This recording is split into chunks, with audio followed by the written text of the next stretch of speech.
Good morning everyone. Morning sir. Very good morning. আজকে আমরা যেটা নিয়ে আলোচনা করব সেটা হচ্ছে মেল রিপ্রোডাক্টিভ সিস্টেম।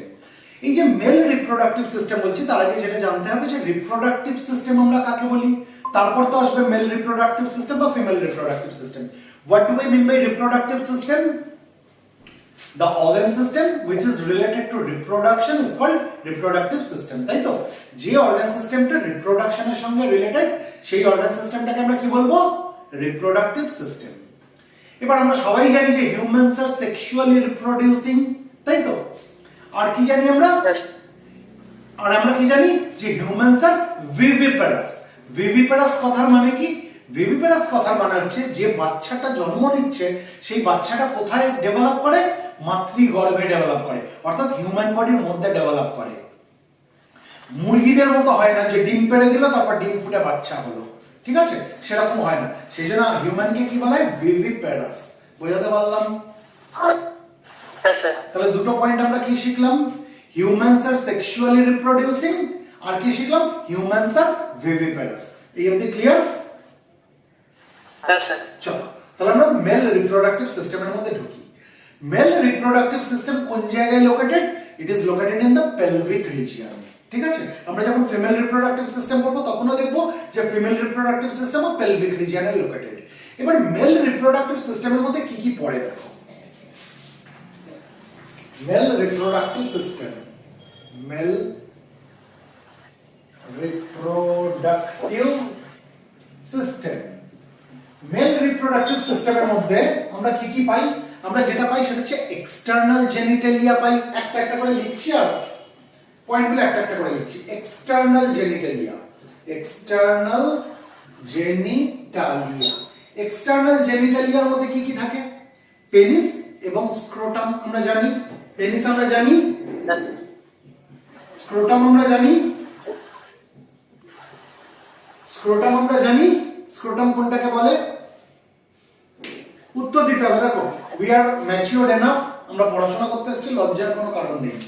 আমি যদি একটা ছবি আঁকি, খুব একটা ভালো তো ছবি আঁকতে পারি না, কি হলো আমি জানি না। আমি এটা কি আঁকলাম? এটা কি আঁকলাম? পেনিস, ঠিক আছে? আর এই যে জিনিসটা, এটাকে কি বলা হয়? স্ক্রোটাম।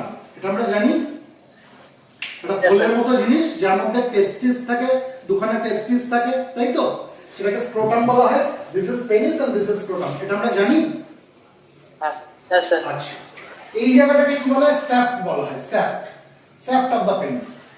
আর যে মাথার কাছটা, এটাকে কি বলে? এটা বলে গ্ল্যান্ডস। এই জায়গাটা হচ্ছে গ্ল্যান্ডস পেনিস। ক্লিয়ার? আমরা যখন মেল রিপ্রোডাক্টিভ সিস্টেম করছি, রিপ্রোডাকশন তখনই পসিবল যদি তুমি ন্যাচারাল ওয়েতে করতে চাও। তার জন্য কি দরকার? ইন্টারকোর্স দরকার। আর ইন্টারকোর্স করার জন্য পেনিসকে কি হতে হবে? ইরেক্ট হতে হবে, শক্ত হতে হবে, নাহলে সেটা ভ্যাজাইনার মধ্যে ঢুকবে না, তাই তো? ইন্টারকোর্স হবে না। আজকে যদি পেনিসটা যদি শিথিল হয়ে থাকে তাহলে কি ইন্টারকোর্স পসিবল? পসিবল না। তাহলে পেনিসটাকে ইরেক্ট হতে হবে, শক্ত হতে হবে। আর এই পেনিসটা শক্ত হওয়ার জন্য কি দরকার? পেনিসের মধ্যে এমন কিছু জিনিস থাকা দরকার যেটা পেনিসটাকে শক্ত করতে পারে। অর্থাৎ এই পেনিসের মধ্যে ইরেকটাইল টিস্যু থাকা দরকার কিছু, তাই তো? পেনিসের মধ্যে আমরা তিনটে ইরেকটাইল টিস্যু পাবো। কি কি তিনটে ইরেকটাইল টিস্যু? ধরো এটা একটা, ধরো এই জলের বোতলটাকে পেনিস চিন্তা করো। এই যে পেনিস, আমি এটাকে মাঝখান দিয়ে কাটছি, এটাকে আমি মাঝখান দিয়ে কাটছি, কেটে আমি দেখি তিনটে ইরেকটাইল টিস্যু কি কি থাকে। এর ভেতর দিয়ে ইউরেথ্রা যায়, আমরা জানি তো ইউরেথ্রা যায়। এটা হচ্ছে এই ছিদ্রটা, মিটাস, ইউরিনারি মিটাস বা ইউরেথ্রাল মিটাস বলতে পারো, যেখান দিয়ে ইউরিনও বেরোয় এবং যেখান দিয়ে সিমেনও বেরোয়, তাই তো? এবার আমি পেনিসটাকে মাঝখান দিয়ে কেটে দিলাম, আমি এটাকে মাঝখান দিয়ে কেটে দিলাম, দেখি ভিতরে কি আছে।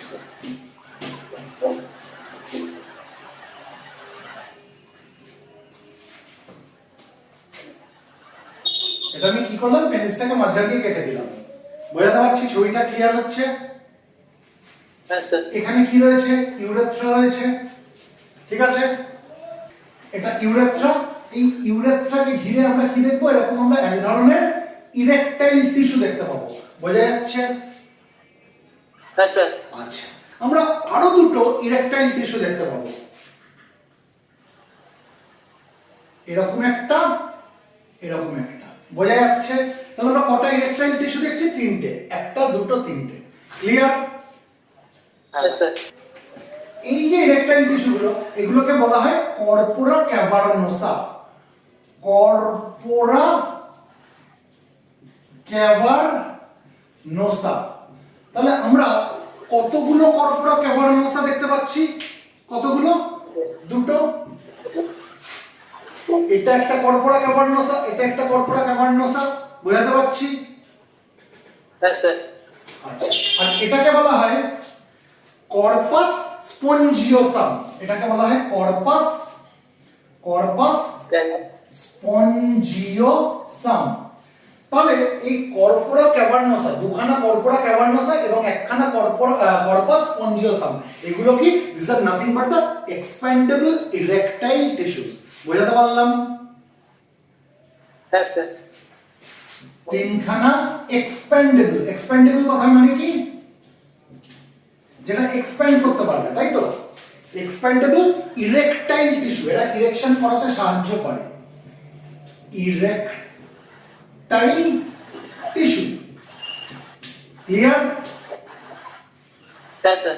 এবার যখন একজন পুরুষ মানুষ স্টিমুলেটেড হয়ে যাচ্ছে, তখন কি হচ্ছে? ব্রেন সিগন্যাল পাঠাচ্ছে, সেন্ট্রাল নার্ভাস সিস্টেম সিগন্যাল পাঠাচ্ছে। একজন পুরুষ মানুষ যখন স্টিমুলেটেড হয়ে যায়, তখন কি হয়? সেন্ট্রাল নার্ভাস সিস্টেম সিগন্যাল পাঠাচ্ছে। তখন কি হবে? এই যে কর্পাসা ক্যাভার্নোসা যে দুখানা দেখছি এবং একখানা কর্পাস স্পঞ্জিওসাম দেখছি, এর মধ্যে প্রচুর পরিমাণ ব্লাড চলে আসবে। আর যেই ব্লাড চলে আসবে, এগুলো কি হয়ে যাবে? এগুলো এক্সপ্যান্ড করে যাবে, এগুলো লম্বা হয়ে যাবে। And this will cause erection in penis. বোঝাতে পারলাম?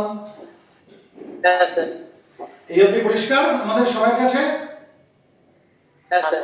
তাহলে তোমাকে যদি জিজ্ঞেস করা হয় what are the three expandable erectile tissue, দুটো হচ্ছে কর্পোরা ক্যাভার্নোসা আর একটা হচ্ছে corpus spongiosum. Clear? Yes, sir. Corpus spongiosum কোনটা? যেটা ইউরেথ্রাকে ঘিরে রয়েছে, মানে ইউরেথ্রাকে সারাউন্ড করে রয়েছে।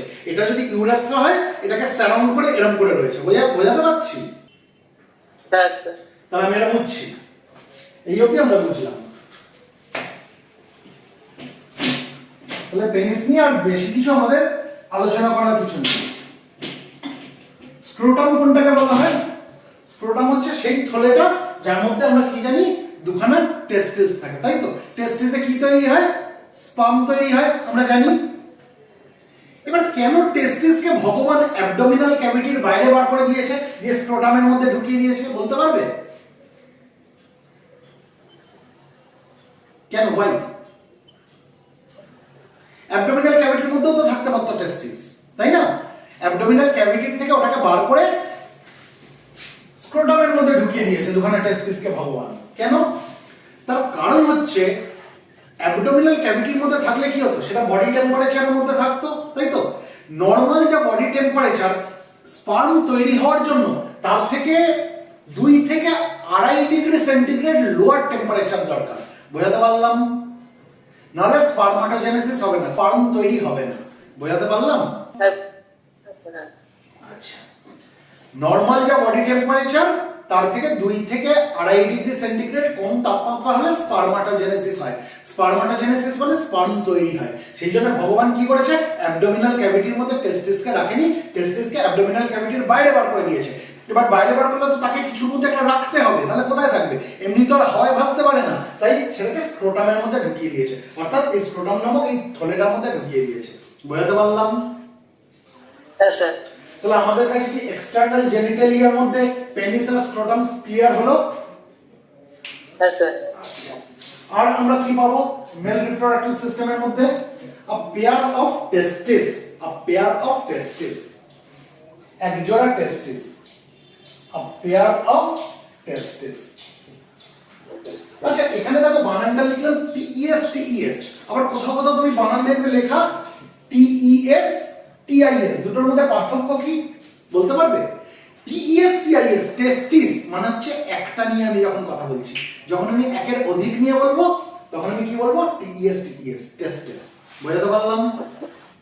Yes, sir. অর্থাৎ একটা বললে টেস্টিস, যখন আমি এক জোড়া বলছি আমি কি বলবো? a pair of testes। Clear? Yes, sir. আচ্ছা, এই টেস্টিসের কাজ কি? ছোট করে একটু আগে আলোচনা করলাম, স্পার্ম তৈরি করা, তাই তো? স্পার্মাটোজেনেসিস কোথায় হয়? টেস্টিসের মধ্যে হয়। স্পার্মাটোজেনেসিস কথা মানে কি? স্পার্ম তৈরি হওয়ার যে পদ্ধতি সেটাকে বলা হয় স্পার্মাটোজেনেসিস। কোথায় হয়? টেস্টিসের মধ্যে হয়, তাই তো? Yes, sir. আর কি তৈরি হয় টেস্টিসের মধ্যে বলতে পারবে? অ্যান্ড্রোজেন তৈরি হয়, অ্যান্ড্রোজেন। ঠিক আছে? Testosterone. Testosterone, very good, androgen. চলো, আর কি নিয়ে আমরা পড়বো? আমরা কিছু সেক্স অ্যাসেসরি ডাক্টস নিয়ে পড়বো, 4 রকমের সেক্স অ্যাসেসরি ডাক্টস।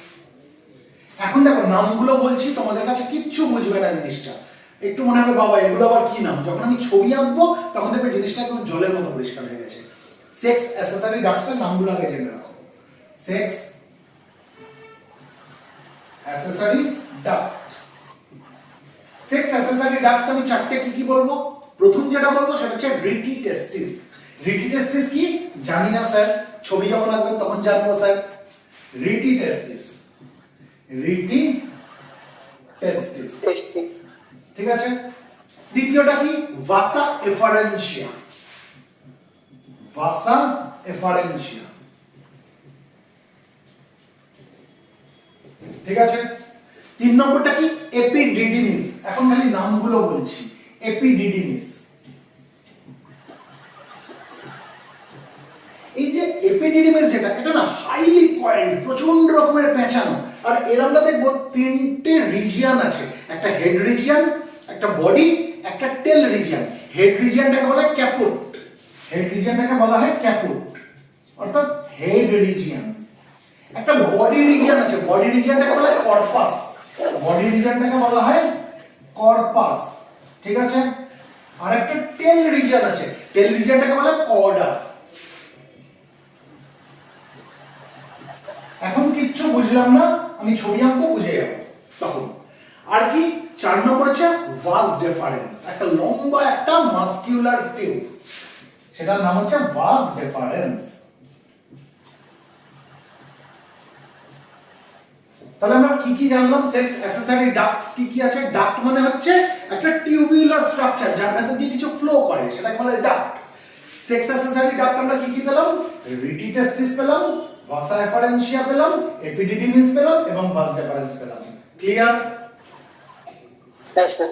আর কি পাবো? আমরা 3 রকমের অ্যাসেসরি গ্ল্যান্ডস পাবো, ঠিক আছে। আমি নামগুলো লিখে দিচ্ছি, এখন কিচ্ছু বুঝবো না, ছবি আঁকার সময় পুরো জিনিসটা ক্লিয়ার হয়ে যাবে। অ্যাসেসরি গ্ল্যান্ডস, আর যেটা পাবো সেটা হচ্ছে অ্যাসেসরি গ্ল্যান্ডস।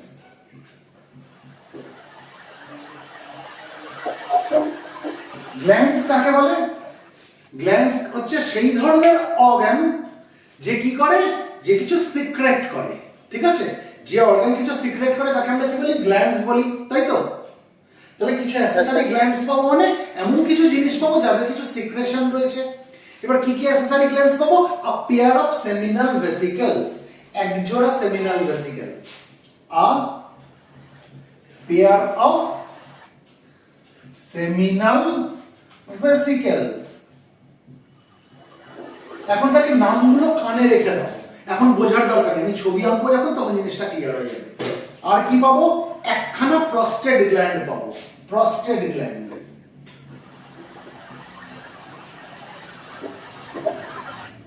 আর কি পাবো?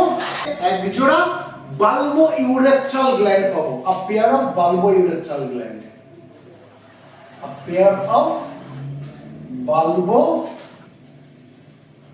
Urethral gland.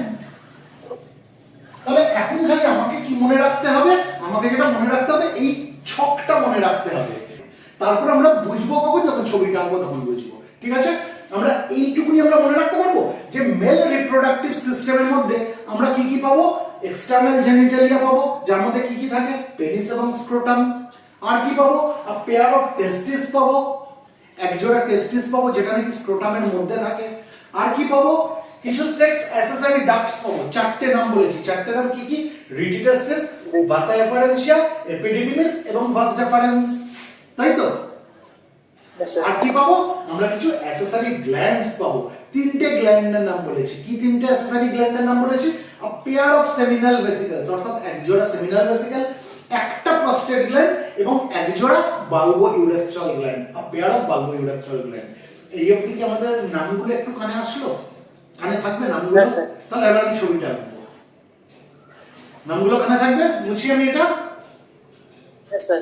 চলো প্রথমে আমরা তাহলে টেস্টিস দিয়ে শুরু করি। এক্সটার্নাল জেনিটালিয়া নিয়ে আর বিশেষ কিছু বলছি না, বেশি তোমাদের কাজে লাগবে না, যতটুকুনি বলার সেটা বলে দিয়েছি।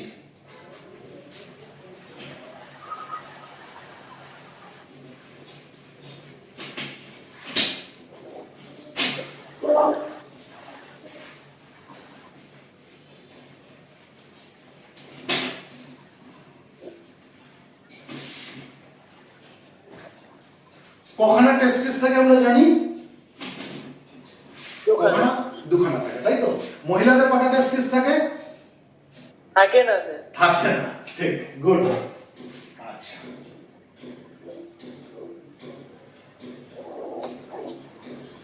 এটা আমি কি আঁকলাম? Tested. এ কি টেস্টিস হলো জানি না, ধরে নাও এটা একটা টেস্টিস, ঠিক আছে? টেস্টিস, টেস্টিসটা কেমন হয় দেখতে? ইট ইজ ওভাল শেপ, তাই তো? Oval shape. টেস্টিসের লেন্থ কত আমরা জানি? 4 to 5 সেন্টিমিটার। টেস্টিসের লেন্থ কত? 4 to 5 সেন্টিমিটার। আর টেস্টিসের উইডথ কতটা? কতটা চওড়া? 2 to 3 সেন্টিমিটার। উইডথ হচ্ছে 2 to 3 সেন্টিমিটার, ঠিক আছে? Yes, sir. আচ্ছা, এবার এই টেস্টিসটা একটা প্রোটেক্টিভ কভারিং দ্বারা এই টেস্টিসটাকে ঘেরা থাকে। প্রোটেক্টিভ কভারিং অর্থাৎ যে টেস্টিসকে প্রোটেক্ট করে রাখবে, এরকম এক ধরনের কভারিং থাকবে। সেই যে কভারিং সেটাকে বলা হয় ক্যাপসিউল। সেটাকে কি বলা হয়? ক্যাপসিউল, ঠিক আছে? What is capsule? Capsule is the protective covering of the testis. Clear? Yes, sir.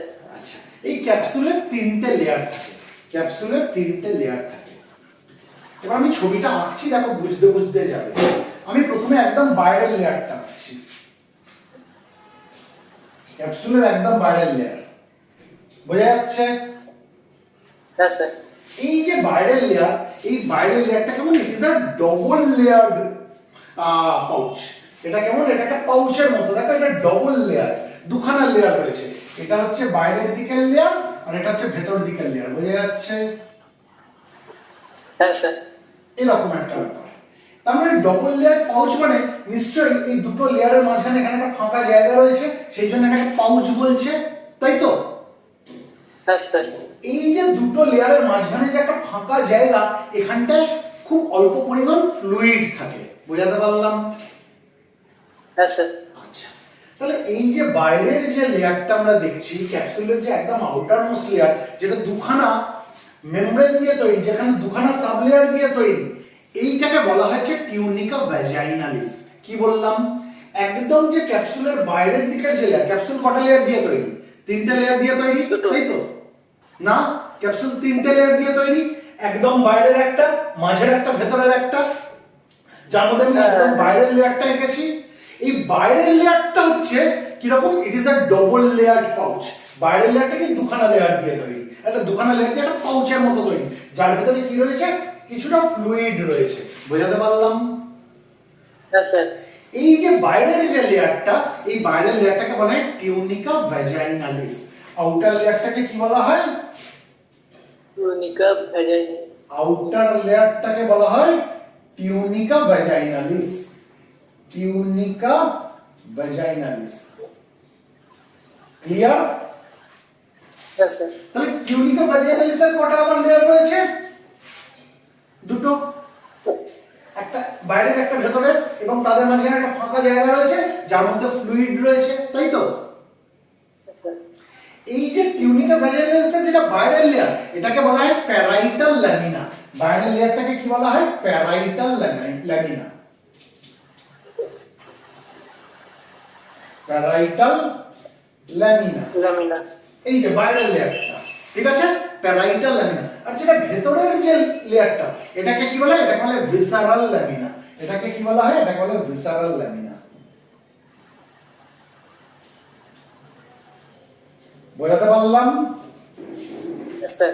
তাহলে আমরা এতক্ষণে কি শিখলাম, যেটা outer layer of the capsule, ক্যাপসুলের তিনটে লেয়ারের যেটা আউটার লেয়ার সেটাকে বলা হয় টিউনিকা ভ্যাজাইনালিস। এটা কেমন, এটা হচ্ছে একটা ডবল লেয়ার পাউচ, যার বাইরের লেয়ারটাকে বলা হয় প্যারাইটাল ল্যামিনা আর ভেতরের লেয়ারটাকে বলা হয় ভিসারাল ল্যামিনা। এই অবধি পরিষ্কার? হ্যাঁ স্যার। এবার এই যে প্যারাইটাল ল্যামিনা আর ভিসারাল ল্যামিনা, এদের মাঝখানে কি রয়েছে, একটা ক্যাভিটি রয়েছে, আমরা দেখতে পাচ্ছি একটা ফাঁকা জায়গা রয়েছে, তাই তো? হ্যাঁ স্যার। এই যে ক্যাভিটিটা, এটাকে বলা হয় ক্যাভাম ভাজাইনাল। এটাকে কি বলা হয়? ক্যাভাম ভাজাইনাল। ক্যাভাম ভাজাইনাল। ক্লিয়ার? হ্যাঁ স্যার। আর ক্যাভাম ভাজাইনালের মধ্যে কি থাকে? ফ্লুইড থাকে। এবার ধরো কোনো কারণের জন্য, কি কারণ আমি এখন জানি না, যখন রোগ নিয়ে পড়বো তখন আলোচনা করব, কোনো কারণের জন্য সেটা ইনফেকশন হতে পারে, সেটা চোট লাগা হতে পারে, অর্থাৎ ইনজুরি হতে পারে, কোনো কারণের জন্য যদি এই ক্যাভাম ভাজাইনাল নামক এই ক্যাভিটিটার মধ্যে অনেক ফ্লুইড ভরে যায়, তাহলে যে কন্ডিশনটা হয় সেটাকে বলা হয় হাইড্রোসিল। আমরা হাইড্রোসিল শুনেছি আগে, হাইড্রোসিল কথাটা। হ্যাঁ স্যার। তাহলে যদি এই ক্যাভিটিটার মধ্যে অর্থাৎ ক্যাভাম ভ্যাজাইনালের মধ্যে যদি প্রচুর ফ্লুইড ভরে যায়, তাহলে কি হয়ে যাবে? জিনিসটা সোয়েলড আপ হয়ে যাবে না, ফুলে যাবে না? ওই যে কন্ডিশন যে ফুলে গেল সেটাকে বলা হয় হাইড্রোসিল। ক্লিয়ার? হ্যাঁ স্যার। আচ্ছা, তাহলে আমি আউটার লেয়ারটা শিখে গেলাম। এবার আসছি মিডল লেয়ার। মিডল লেয়ারটা খুব ইম্পর্টেন্ট লেয়ার। কেন বলতো? তার কারণ হচ্ছে এটা একটা টাফ ফাইব্রাস কভারিং। ঠিক আছে? মিডল লেয়ারটা কেমন হয় দেখো, এই টাইপের হয়। মিডল লেয়ারে না কিছু আমরা প্রজেকশনস এরকম ঢুকে আসতে দেখবো,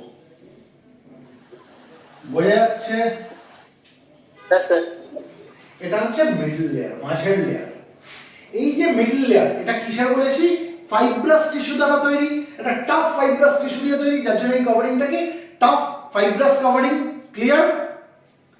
এই মিডল লেয়ারটাকে বলা হয় টিউনিকা অ্যালবুজিনিয়া।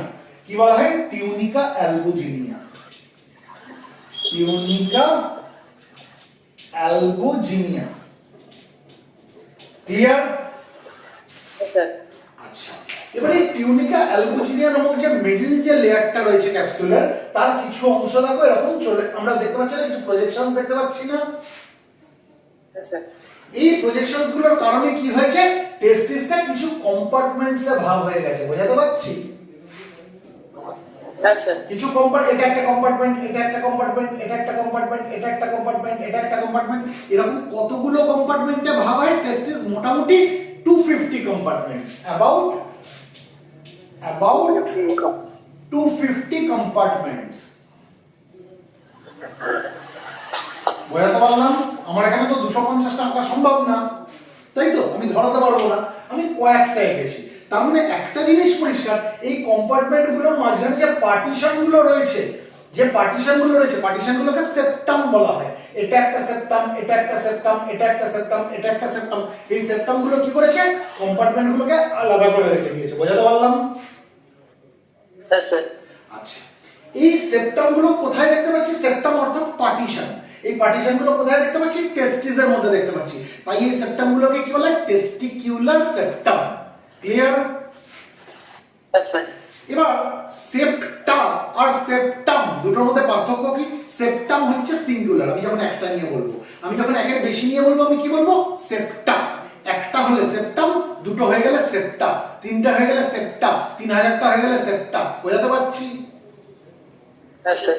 আচ্ছা, তাহলে এই যে পার্টিশনটা দেখতে পাচ্ছি, এটা কি? এটা একটা টেস্টিকুলার সেপ্টাম, এটা একটা টেস্টিকুলার সেপ্টাম, এটা একটা টেস্টিকুলার সেপ্টাম। অর্থাৎ আমরা কি দেখছি? টিউনিকা অ্যালবুজিনিয়া নামক যে মিডল যে কভারিং যেটা রয়েছে, যে মিডল যে লেয়ার যেটা রয়েছে, এটা অনেকগুলো টেস্টিকুলার সেপ্টা তৈরি করেছে, যার কারণে কি হয়েছে? আমরা 250টার মতো কম্পার্টমেন্ট আমরা টেস্টিসের মধ্যে দেখতে পাচ্ছি। ক্লিয়ার এই অবধি? হ্যাঁ স্যার। আচ্ছা, এবার আসছি ইনারমোস্ট লেয়ার, ভেতরের দিকের লেয়ার। এবার ভেতরের দিকের যে লেয়ারটা, এটা হচ্ছে ভাস্কুলার লেয়ার। ভাস্কুলার লেয়ার মানে কি?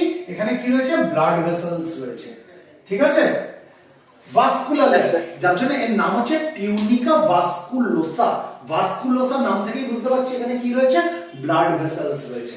তাহলে ভেতরের লেয়ারটা কি? ইনারমোস্ট লেয়ার হচ্ছে tunica vasculosa. Clear? Yes, sir. তাহলে টেস্টিসকে ঘিরে আমরা যে কভারিংটা দেখতে পাই, সেই প্রোটেক্টিভ কভারিং দেখতে পাই, সেটাকে কি বলা হয়? ক্যাপসুল। ক্যাপসুল, ক্যাপসুলের কটা লেয়ার? তিনটে লেয়ার। ক্যাপসুলের যে একদম বাইরের দিকের লেয়ার, আউটার লেয়ার, সেটাকে কি বলা হয়? Tunica vaginalis. যেটা মিডল লেয়ার, মাঝের লেয়ার, সেটাকে কি বলা হয়? টিউনিকা অ্যালবুজিনিয়া। আর যেটা একদম ভেতরকার লেয়ার, সেটাকে কি বলা হয়? টিউনিকা ভাস্কুলোসা। অর্থাৎ ইনারমোস্ট লেয়ার হচ্ছে টিউনিকা ভাস্কুলোসা, আউটারমোস্ট লেয়ার হচ্ছে টিউনিকা ভ্যাজাইনালিস, মিডল লেয়ার হচ্ছে tunica অ্যালবুজিনিয়া। am I making myself clear? Yes, sir. আচ্ছা, এবার তুমি আমাকে বলো, এই টেস্টিকুলার সেপ্টা যেগুলো আমরা দেখতে পাচ্ছি, এই টেস্টিকুলার সেপ্টা কে তৈরি করেছে? কোন লেয়ারটা তৈরি করেছে? Albuginia. Very good, middle layer, যেটা ক্যাপসুলের যেটা middle layer, tunica albuginea. Clear? Yes, sir. আচ্ছা, আমরা ব্লাড ভেসেল কোন লেয়ারের মধ্যে দেখতে পাবো? ক্যাপসুলের কোন লেয়ারের মধ্যে ব্লাড ভেসেল দেখতে পাবো? Albuginia also, sir. না, একদম ভেতরের লেয়ারটা টিউনিকা ভাস্কুলোসা। নাম থেকেই বুঝতে পারছি, ভাস্কুলোসা মানে ব্লাড ভেসেলস রয়েছে, তাই এটার নাম হচ্ছে tunica vasculosa. Clear? Yes, sir. Yes. আচ্ছা, এবার এই যে কম্পার্টমেন্ট গুলো আমরা দেখতে পাচ্ছি, এই যে কম্পার্টমেন্টস গুলো তৈরি হয়েছে, এই কম্পার্টমেন্টস এর মধ্যে না আমরা খুব সরু সরু হাইলি কয়েলড কিছু টিউবুলার স্ট্রাকচারস দেখতে পাবো। এগুলো কম্পার্টমেন্টস গুলো, ঠিক আছে? Testicular compartments. এটা একটা টেস্টিকুলার কম্পার্টমেন্ট, এটা একটা টেস্টিকুলার কম্পার্টমেন্ট, এটা একটা টেস্টিকুলার কম্পার্টমেন্ট, আর এগুলো কি? এগুলো হচ্ছে টেস্টিকুলার সেপ্টা, তাই তো? Yes, sir. এবার এই টেস্টিকুলার কম্পার্টমেন্ট গুলোর মধ্যে আমরা কি দেখতে পাবো? হাইলি কয়েলড কিছু টিউবুলার স্ট্রাকচার। কতগুলো থাকে? এক একটা কম্পার্টমেন্টের মধ্যে এক থেকে তিনখানা। এই যে হাইলি কয়েলড যে টিউবুলার স্ট্রাকচার যেগুলো দেখতে পাচ্ছি, ফাইন টিউবুলার স্ট্রাকচার, সেগুলোকে বলা হয় সেমিনিফেরাস টিউবুল। জিনিসটা কেমন হয় বলো তো? এই টাইপের হয়, হাইলি কয়েলড এরকম। বোঝাতে পারছি? Yes, sir. এই প্রত্যেকটা টেস্টিকুলার সেপ্টার মধ্যে আমরা কি দেখছি? এরকম কি রয়েছে? Highly coiled fine tubular structure. এগুলোকে কি বলা হয়? Seminiferous tubule. Seminiferous tubule. এই যে সেমিনিফেরাস টিউবিউল, এক একটা কম্পার্টমেন্টের মধ্যে কতগুলো সেমিনিফেরাস টিউবিউল থাকে? এক থেকে তিনখানা। এক একটা কম্পার্টমেন্টের মধ্যে কতগুলো থাকে? এক থেকে তিনখানা সেমিনিফেরাস টিউবিউল থাকে। বোঝাতে পারলাম? Yes, sir. আচ্ছা, এবার এই সেমিনিফেরাস টিউবিউলের কাজ কি? সেমিনিফেরাস টিউবিউলের কাজ হচ্ছে এরা স্পার্ম তৈরি করে। এরা কি তৈরি করে? এরা স্পার্ম তৈরি করে। তাহলে স্পার্ম কোথায় তৈরি হচ্ছে? সেমিনিফেরাস টিউবিউলে তৈরি হচ্ছে। সেমিনিফেরাস টিউবিউল কোথায় থাকে? টেস্টিসের মধ্যে থাকে, তাই তো? সেই জন্য আমরা মোটামুটি ভাবে ছোটবেলা থেকে কি পড়ে এসেছি? যে স্পার্ম তৈরি হয় টেস্টিসের মধ্যে। এখন আমরা কি জানলাম? টেস্টিসের এক্স্যাক্টলি টেস্টিসের মধ্যে তো হয়, টেস্টিসের ভেতরে কোন জায়গায় হয়? সেমিনিফেরাস টিউবিউলের মধ্যে হয়। ক্লিয়ার? Yes, sir. এবার এই সেমিনিফেরাস টিউবিউলের মধ্যে আমরা দু ধরনের সেল দেখতে পাবো। আমি এটা মুছি। এবার কোন সেলটা স্পার্ম তৈরি করে সেটা নিয়ে আলোচনা করছি।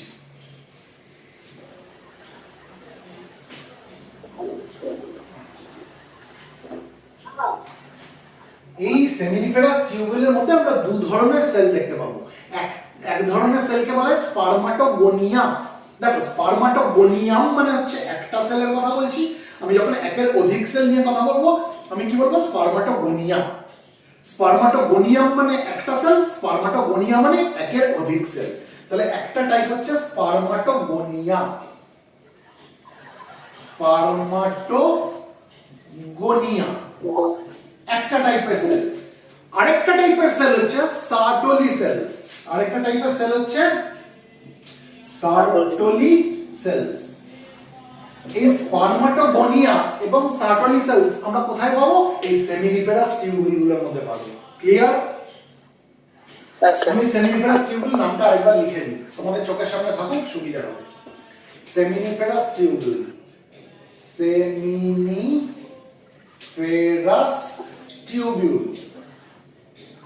তাহলে তোমাকে যদি আমি বলি what are the two types of cells that are found in seminiferous tubule, তুমি কি বলবে? The two types of cells that are found in seminiferous tubule are spermatogonia and Sertoli cells. Clear? Yes, sir. আচ্ছা, এবার spermatogonia নাম থেকেই বুঝতে পারছি, এখানে দেখো স্পার্ম কথাটা চলে এসেছে। স্পার্ম কথাটা চলে এসেছে, তাহলে স্পার্মাটোগোনিয়া কি করবে, তার কাজ কি বলো, স্পার্ম তৈরি করবে, দে প্রোডিউস স্পার্ম, তাই তো? তাহলে স্পার্মাটোগোনিয়ার কাজ কি, দে প্রোডিউস স্পার্ম, এরা স্পার্ম তৈরি করবে, দে প্রোডিউস স্পার্মস, তাই তো? আর সার্টলি সেলস যেগুলো রয়েছে, এই সার্টলি সেলস কি করবে, এরা এই স্পার্মাটোগোনিয়া নামক সেলগুলোকে এরা নিউট্রিশন প্রোভাইড করবে। এই স্পার্মাটোগোনিয়া গুলো কি, this are nothing but the male germ cells, this are nothing but the male germ cells, germ cells, ঠিক আছে, যারা নাকি স্পার্ম তৈরি করে। এই সার্টলি সেলস এর কাজ কি, সার্টলি সেলস এর কাজ হচ্ছে এই জার্ম সেলগুলোকে নিউট্রিশন প্রোভাইড করা। বোঝাতে পারলাম? হ্যাঁ স্যার।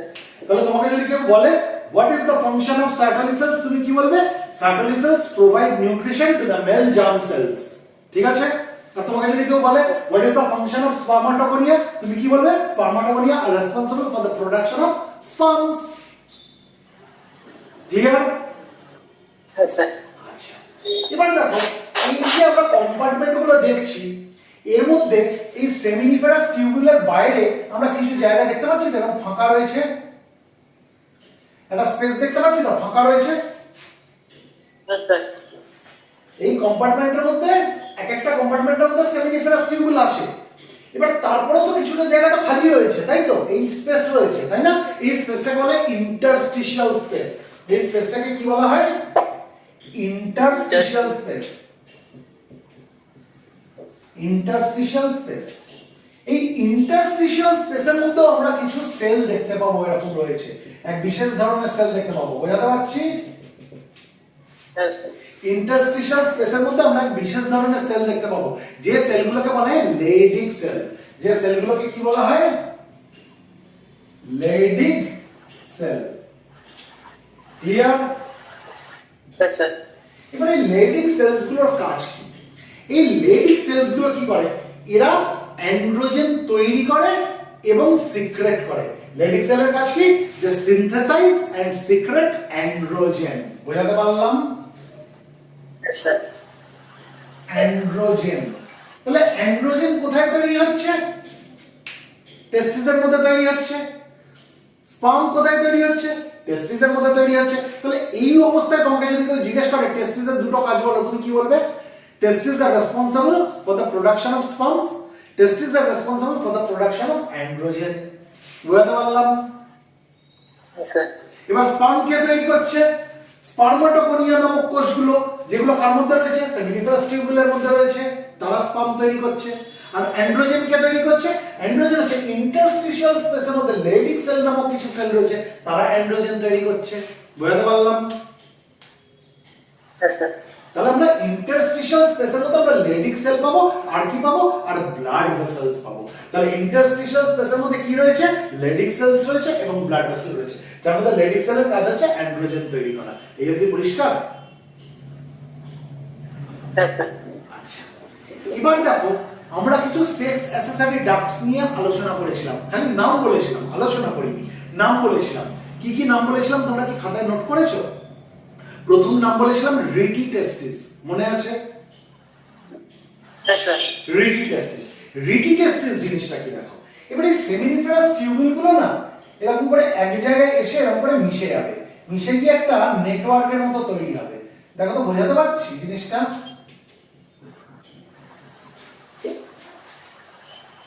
বোঝাতে পারলাম? মানে সবকটা সেমিনিফেরাস টিউবুল এসে এক জায়গায় মিশে গেল, মিশে গিয়ে একটা নেটওয়ার্ক তৈরি হলো। এই যে নেটওয়ার্কটা, এটাকে বলা হয় রিটি টেস্টিস। অর্থাৎ এই রিটি টেস্টিসের কাজ কি, সেমিনিফেরাস টিউবুল যে স্পার্মগুলোকে তৈরি করলো, এই স্পার্মগুলো এসে এক জায়গায় মিশবে, এই মেশাটা কোথায় হবে, রিটি টেস্টিসের মধ্যে হবে। ক্লিয়ার? হ্যাঁ স্যার। আমি এই লেখাগুলো মুছবো, তাহলে ছবিটা একটু পরিষ্কার করে বোঝাতে পারবো। লেখাগুলো মুছবো? হ্যাঁ স্যার। আচ্ছা, হ্যাঁ স্যার, লেখাগুলো মুছে।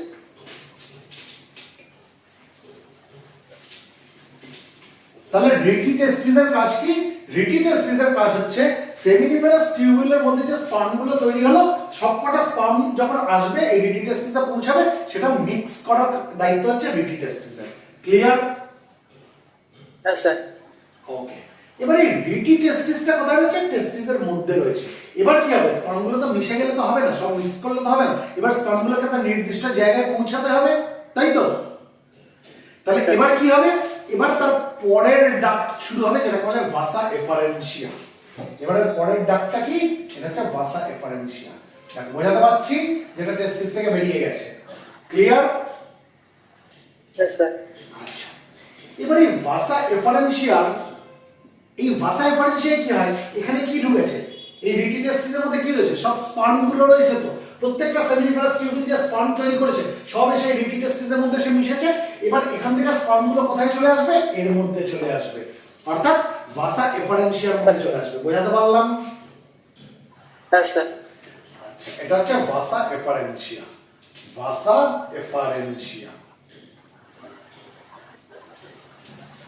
এবার ভাসা এফারেন্সিয়ার মধ্যে যখন স্পার্ম গুলো চলে আসলো, এবার ভাসা এফারেন্সিয়া কি করবে, ভাসা এফারেন্সিয়া ওই স্পার্ম গুলোর থেকে 90% of the fluid K say absorb করে নেবে। এবার যদি 90% অফ দ্য ফ্লুইড অ্যাবজর্ব হয়ে যায় তাহলে স্পার্মটা কি হয়ে গেল, এখানে কনসেন্ট্রেটেড হয়ে গেল না? Yes, sir. তাহলে ভাসা এফারেন্সিয়ার কাজ কি, স্পার্মকে কনসেন্ট্রেটেড বানিয়ে দেওয়া, ক্লিয়ার? Yes, sir. এবার এই ভাসা এফারেন্সিয়ার পরে আমরা দেখব এটা কন্টিনিউ হয়েছে কি করে, একটা হাইলি কয়েলড টিউবুলার স্ট্রাকচার হয়, একটা হাইলি কয়েলড টিউবুলার স্ট্রাকচার, মানে এরকম পেঁচানো পেঁচানো পেঁচানো পেঁচানো হাইলি কয়েলড একটা টিউবুলার স্ট্রাকচার। বোঝাতে পারছি? এই যে হাইলি কয়েলড টিউবুলার স্ট্রাকচার, এটাকে বলা হয় এপিডিডিমিস। এটাকে কি বলা হয়, এপিডিডিমিস, ক্লিয়ার? Yes, sir. আমরা সেক্স অ্যাসেসরি ডাক্ট পড়ার সময় আমরা এপিডিডিমিস নামটা পেয়েছিলাম। Yes, sir. আচ্ছা, তাহলে এই যে এপিডিডিমিস হাইলি কয়েলড যে আমরা ডাক্টটা পাচ্ছি, এর আমরা তিনটে রিজিয়ন বলেছিলাম, কি, একটা মাথার দিকের রিজিয়ন হেড রিজিয়ন, একটা বডি রিজিয়ন এবং একটা শেষের দিকের রিজিয়ন টেল রিজিয়ন। মনে আছে? Yes, sir. হেড রিজিয়নটাকে কি বলা হয় বলেছিলাম, ক্যাপুট। এই হেড রিজিয়নটাকে বলা হয় ক্যাপুট। বডি রিজিয়নটাকে কি বলা হয় বলেছিলাম, কর্পাস, তাই তো? আর যেটা একটু শেষের দিকে রিজিয়ন টেল রিজিয়ন, এটাকে কি বলা হয় বলেছিলাম, কর্ডা। মনে পড়ছে? Yes. আচ্ছা, Yes, sir. এবার এই কনসেন্ট্রেটেড স্পার্ম এই ভাসা এফারেন্সিয়া হয়ে কোথায় ঢুকবে, এবার এপিডিডিমিসে ঢুকবে। প্রথমে তার হেড রিজিয়নে ঢুকবে, অর্থাৎ ক্যাপুটে ঢুকবে, তাই তো? Yes, sir. এবার এই ক্যাপুটে যখন স্পার্মটা ঢুকলো, এই কনসেন্ট্রেটেড স্পার্মটা যখন ক্যাপুটে ঢুকলো, ক্যাপুটে ঢোকার পরে সেটা আরো কনসেন্ট্রেটেড হয়ে যাবে। বোঝাতে পারলাম? Yes, sir. আচ্ছা, এবার এই কনসেন্ট্রেটেড স্পার্মটা কর্পাস হয়ে অর্থাৎ বডি হয়ে কোথায় পৌঁছাবে, কর্ডাতে পৌঁছাবে, এপিডিডিমিসের কর্ডা রিজিয়নে পৌঁছাবে, ক্লিয়ার? Yes, sir. আচ্ছা, এই কর্ডাতে এসে এই কনসেন্ট্রেটেড স্পার্মটা স্টোর থাকবে। স্টোর কতক্ষণ থাকবে, টিল ইজাকুলেশন। ইজাকুলেশন মানে আমরা জানি যখন একজন পুরুষ সেক্সুয়ালি স্টিমুলেটেড হয়ে যায়, সেক্সুয়ালি এক্সাইটেড হয়ে যায়, আলটিমেটলি যে ইনসেমিনেশন করে দেয় অর্থাৎ সিমেন্টটাকে বাইরে বার করে দেয়, সেই পদ্ধতিটাকে কি বলা হয়, ইজাকুলেশন, তাই তো? অর্থাৎ সে সিমেন্টকে ঢেলে দেওয়ার যে পদ্ধতি সেটাকে ইজাকুলেশন বলা হয়। এই ইজাকুলেশনের আগে অবধি স্পার্মটা কোথায় স্টোর থাকবে, কর্ডা রিজিয়নে, অর্থাৎ tail region of epididymis, clear? Yes, sir. আচ্ছা, এবার যেখানে এপিডিডিমিস শেষ হলো অর্থাৎ কর্ডা রিজিয়নের পরে আমরা কি দেখবো, এবার আমরা একটা লম্বা মাসকিউলার টিউব দেখবো, এরকম লম্বা মাসকিউলার টিউব যেটা সোজা একদম উপর দিকে উঠে গিয়ে অ্যাবডোমিনাল ক্যাভিটির মধ্যে চলে গেছে, গিয়ে ইউরিনারি ব্লাডারের উপর একটা লুপ তৈরি করেছে, লম্বা মাসকিউলার টিউব। এই যে লম্বা মাসকিউলার টিউব এটাকে বলা হয় vas deferens. It is a long muscular tube, এটা হচ্ছে vas deferens, clear? Yes, sir. তাহলে আমরা রিটি টেস্টিস বুঝে গেছি, এটা রিটি টেস্টিস, Yes, sir. তাই তো? Yes, sir. আমরা রিটি টেস্টিস বুঝে গেছি, আমরা ভাসা এফারেন্সিয়া বুঝে গেছি। কোনটা ভাসা এফারেন্সিয়া, এটা ভাসা এফারেন্সিয়া। আমরা এপিডিডিমিস বুঝে গেছি, আমরা ভাস ডেফারেন্স বুঝে গেছি। তাহলে যতগুলো সেক্স অ্যাসেসরি ডাক্ট আমরা পড়েছিলাম, রিটি টেস্টিস, ভাসা এফারেন্সিয়া, এপিডিডিমিস এবং ভাস ডেফারেন্স, আমাদের কাছে কি কনসেপ্টটা ক্লিয়ার হলো কি হলো না? Yes, sir. তাহলে সেক্স অ্যাসেসরি ডাক্ট আমাদের কাছে পরিষ্কার, তাই তো? ছবি এঁকে বুঝিয়েছি, আমাদের কাছে পরিষ্কার হয়েছে, তাই তো? যদি পরিষ্কার না হয়ে থাকে এখনো বলো, যদি পরিষ্কার হয়ে থাকে সেটাও বলো, তাহলে আমরা এবার অ্যাসেসরি গ্ল্যান্ডস নিয়ে আলোচনা করব। পরিষ্কার স্যার। পরিষ্কার? তাহলে আমি এটা মুছি। আমি আচ্ছা। একটা টেস্টিস রেখেছি, এবার আমি দুটো টেস্টিস আঁকি, ঠিক আছে? জিনিসটাকে ছোট করে আঁকি, এটা মুছে দিচ্ছি তাহলে। হ্যাঁ স্যার।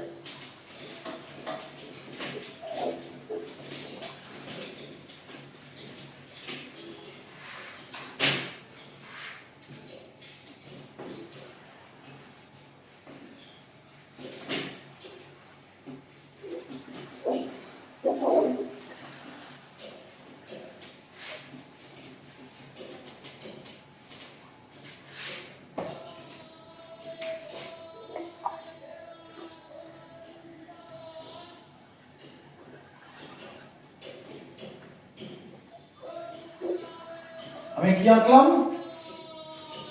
টেস্টিং। দুটো টেস্টিস আঁকলাম। টেস্টিস কিসের মধ্যে থাকে? স্ক্রোটামের মধ্যে থাকে, তাই তো? স্ক্রোটামের মধ্যে থাকে তো?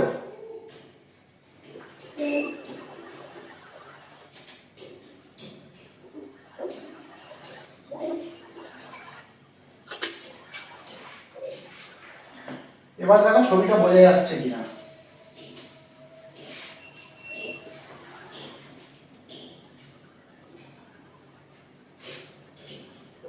আগে ছবিটা যেটা বড় করে এঁকেছিলাম, এবার সেটাকে আমি ছোট করে আঁকছি।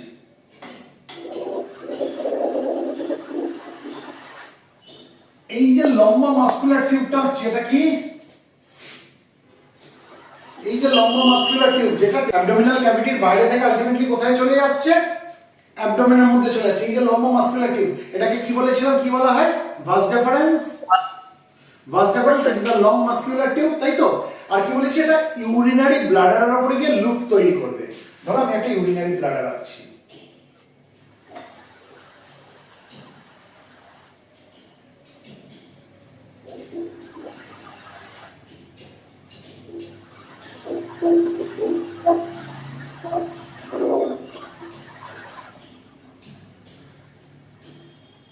এটা আমি কি আঁকলাম? ইউরিনারি ব্লাডার, তাই তো? এগুলো কি? এগুলো হচ্ছে ইউরেটার, যেগুলো কোথা থেকে আসছে? কিডনি থেকে আসছে। পড়েছিলাম না আমরা রিনাল এক্সক্রিটরি সিস্টেম পড়ার সময়? হ্যাঁ স্যার। যে ইউরিনটা তৈরি হয়, সেগুলো ইউরিনারি ব্লাডারে ঢোকে কিসের মাধ্যমে? ইউরেটারের মাধ্যমে। আ পেয়ার অফ ইউরেটারস, তাই তো? হ্যাঁ স্যার। আর এটা কি? এটা হচ্ছে ইউরেথ্রা।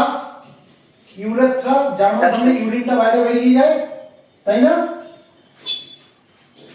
ইউরেথ্রা।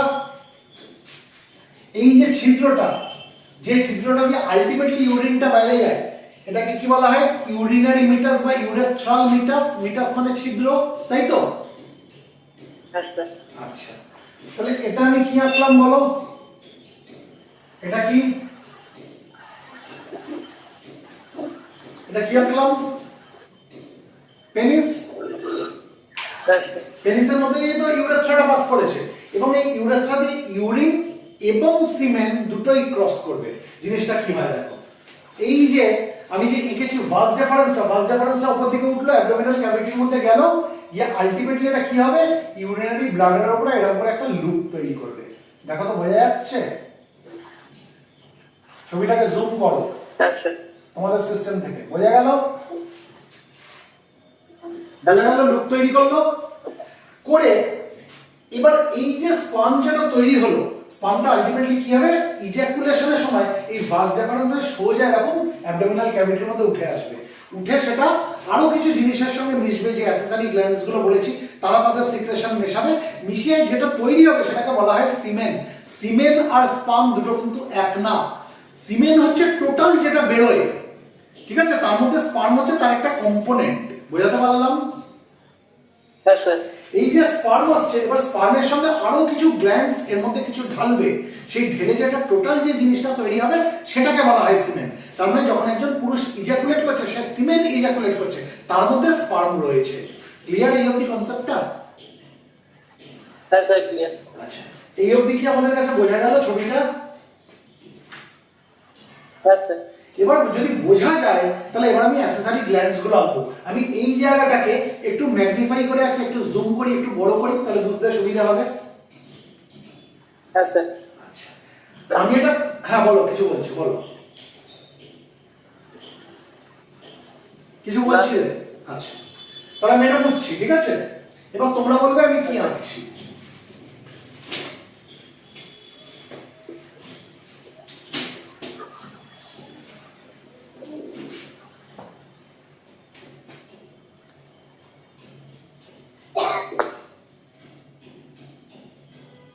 এটা আমি কি আঁকলাম? এটা ইউরিনারি ব্লাডার, ইউরিনারি ব্লাডার যার মধ্যে ইউরিন স্টোর হয়, তাই তো। এটা আমি কি আঁকছি? আ পেয়ার অফ ইউরেটার, যেটা কিডনি থেকে আসছে, যে ইউরিনটাকে নিয়ে ইউরিনারি ব্লাডারের মধ্যে ঢোকাচ্ছে, ঠিক আছে। এটা আমি কি আঁকছি? ভাস ডিফারেন্স আসছে, লম্বা মাসকুলার টিউবটা, বুঝতে পারছি। হ্যাঁ স্যার।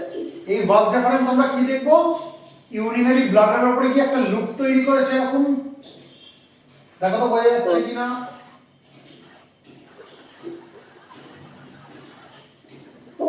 বোঝা যাচ্ছে? হ্যাঁ স্যার। এবার আমরা যেটা দেখবো, অ্যাক্সেসরি গ্ল্যান্ডের মধ্যে আমি কি বলেছিলাম প্রথম নাম? আ পেয়ার অফ সেমিনাল ভেসিকেলস। এবার সেমিনাল ভেসিকেল নামক আমরা এরকম দুখানা গ্ল্যান্ড পাবো, অ্যাক্সেসরি গ্ল্যান্ড পাবো। ছবিটা বোঝা যাচ্ছে? এবার এই যে সেমিনাল ভেসিকেলের ডাক্ট এবং এই যে ভাস ডিফারেন্স, এই দুটো একসাথে এরকম করে মিশে যাবে, দেখো তো বোঝাতে পারছি?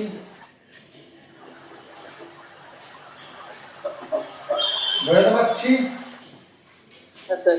আচ্ছা, এবার এই সেমিনাল ভেসিকেল কি বয়ে নিয়ে আনছিল? কি বয়ে আনছিল?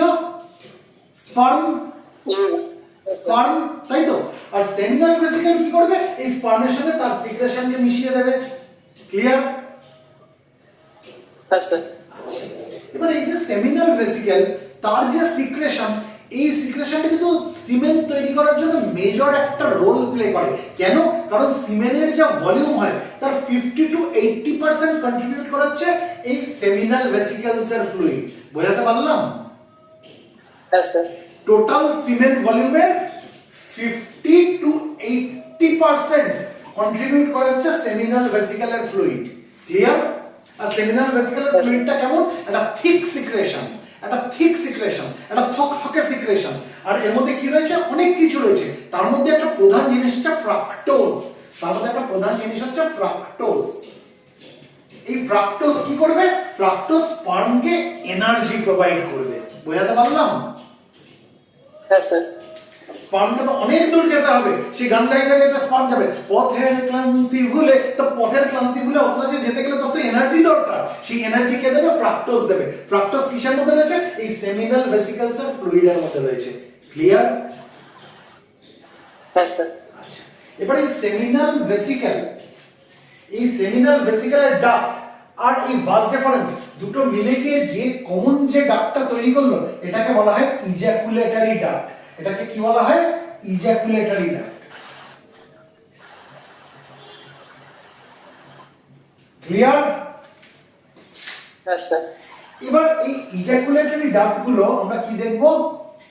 এবার এই যে ডাক্টগুলো আমরা পেলাম, কমন ডাক্ট যেটা পেলাম, যেটা হচ্ছে ভাস ডিফারেন্স আর সেমিনাল ভেসিকেলের ডাক্ট মিশে গিয়ে যে কমন যে ডাক্টটা তৈরি হলো, এগুলো এসে দেখো কার মধ্যে ওপেন হয়েছে? ইউরেথ্রার মধ্যে ওপেন হয়েছে। দেখো তো বোঝাতে পারছি? হ্যাঁ স্যার। আচ্ছা, তাহলে এই ইউরেথ্রা দিয়ে যেখানে ইউরিন নামতো, সেখান দিয়ে এই ফ্লুইড গুলো নামবে, সিমেন্ট যেটা তৈরি হওয়ার পর্যায়ে রয়েছে এই জিনিসটা নামবে, তাই তো? আচ্ছা, এবার আরেক ধরনের আমরা গ্ল্যান্ডের কথা বলেছিলাম, কি? একটা প্রস্টেট গ্ল্যান্ড রয়েছে। এটা আমি কি আঁকছি? Prostate gland. ঠিক আছে? এটা কিন্তু দুটো না, এটা একটা। মানে ব্যাপারটা কেমন চিন্তা করো, একটা আপেল চিন্তা করো। আপেল, আপেলকে তুমি ভেদ করে একটা স্ট্র ঢুকিয়ে দিয়েছো। এরকম ধরো আপেল, ওটাকে ভেদ করে স্ট্র ঢুকিয়ে দিয়েছো। স্ট্রটা হচ্ছে এই ইউরেথ্রা, তাকে ঘিরে কি রয়েছে? এই প্রস্টেট গ্ল্যান্ড রয়েছে। বোঝাতে পারছি? হ্যাঁ স্যার। এটা কিন্তু দুটো না, একটা দুটো না, এটা পুরোটাই হচ্ছে একটা, যার ভেতর দিয়ে ইউরেথ্রাটা গেছে। ক্লিয়ার? হ্যাঁ স্যার। এবার এই প্রস্টেট গ্ল্যান্ডও তার কিছু সিক্রেশন দেবে। আমরা দেখব এই ইউরেথ্রার গায়ে এখানে এরকম কিছু জায়গা রয়েছে যার ভেতর দিয়ে প্রস্টেট গ্ল্যান্ডের সিক্রেশন এখানে এসে পড়বে। দেখো বোঝাতে পারছি? Yes, sir. বোঝাতে পারছি? তাহলে এই যে স্পার্ম ভাস ডেফারেন্স যে স্পার্ম নিয়ে আসছিল তার সাথে কি কি মিশলো? সেমিনাল ভেসিকলের সিক্রেশন মিশলো, প্রস্টেট গ্ল্যান্ডের সিক্রেশন মিশলো। ক্লিয়ার? Yes, sir. আচ্ছা, এবার এই প্রস্টেট গ্ল্যান্ডের সিক্রেশনটা কেমন? এটা হচ্ছে হোয়াইটিশ সিক্রেশন, সাদা সিক্রেশন। ঠিক আছে? আর এই প্রস্টেট গ্ল্যান্ডের না আরেকটা কাজ আছে, সেটা হচ্ছে এই প্রস্টেট গ্ল্যান্ড কি করে জানো? সুইচের মতো কাজ করে। সুইচের মতো কাজ মানে যখন ইউরিনেশন হবে তখন কিন্তু সিমেন বেরোবে না, আর যখন সিমেন বেরোবে তখন কিন্তু ইউরিনেশন হবে না। এই যে সুইচের যে কন্ট্রোল, এটা কি করে? প্রস্টেট গ্ল্যান্ড করে। ক্লিয়ার? Yes, sir. আচ্ছা, আরেকটা কাজ হচ্ছে এই গ্ল্যান্ডগুলোর, এদের যে সিক্রেশন অর্থাৎ সেমিনাল ভেসিকলের যে সিক্রেশন, প্রস্টেট গ্ল্যান্ডের যে সিক্রেশন, এই সিক্রেশনগুলো কি অ্যালকালাইন ইন নেচার। কেন এদের সিক্রেশনটা অ্যালকালাইন বলতে পারবে? বলতে পারবে? Alkaline মানে স্যার ক্ষারীয় তো? হ্যাঁ Acid. হ্যাঁ, অ্যাসিডের উল্টো অ্যালকালাইন। তার কারণ হচ্ছে ইনসেমিনেশন যখন হবে, ইনসেমিনেশন মানে হচ্ছে সিমেনকে যখন ঢেলে দেওয়া হবে মহিলাদের ভাজাইনার মধ্যে, ভাজাইনার পিএইচ হচ্ছে অ্যাসিডিক পিএইচ। ভাজাইনার এনভায়রনমেন্ট হচ্ছে অ্যাসিডিক এনভায়রনমেন্ট, আর অ্যাসিডিক এনভায়রনমেন্টে স্পার্ম নষ্ট হয়ে যায়। বুঝতে পারলাম? Yes, sir. তাহলে স্পার্মকে নষ্ট হতে দেওয়া যাবে না। স্পার্ম নষ্ট হয়ে গেলে বাচ্চা হবে কি করে? স্পার্মকে তো ঠিক রাখতে হবে। তাহলে কি করতে হবে? ভাজাইনার যে অ্যাসিডিক যে এনভায়রনমেন্ট, সেটাকে কিছুটা হলেও তার অ্যাসিডিক নেচারটাকে কমাতে হবে। সেই জন্য এদের সিক্রেশন গুলো কি? এদের সিক্রেশন গুলো অ্যালকালাইন ইন নেচার। বুঝতে পারলাম? Yes, sir. আমরা নিউট্রাল পিএইচ কোনটাকে বলি? নিউট্রাল কোনটাকে বলি? 7, তাই তো? 7, 7 থেকে যত নিচে যাবে 6, 5, 4, তার মানে কি বাড়ছে? সেটা অ্যাসিডিক নেচার বাড়ছে। আর 7 থেকে যত উপরে যাবে 8, 9, তার মানে সেটা কি বাড়ছে? অ্যালকালাইন নেচার বাড়ছে। আমরা জানি পিএইচ স্কেল, আমরা জানি ভাজাইনার পিএইচ হচ্ছে 3.825, 3.825। এটা হচ্ছে ভাজাইনার পিএইচ। ভাজাইনার পিএইচ কত? 3.825। তার মানে এটা অ্যাসিডিক না অ্যালকালাইন না নিউট্রাল? অ্যাসিডিক।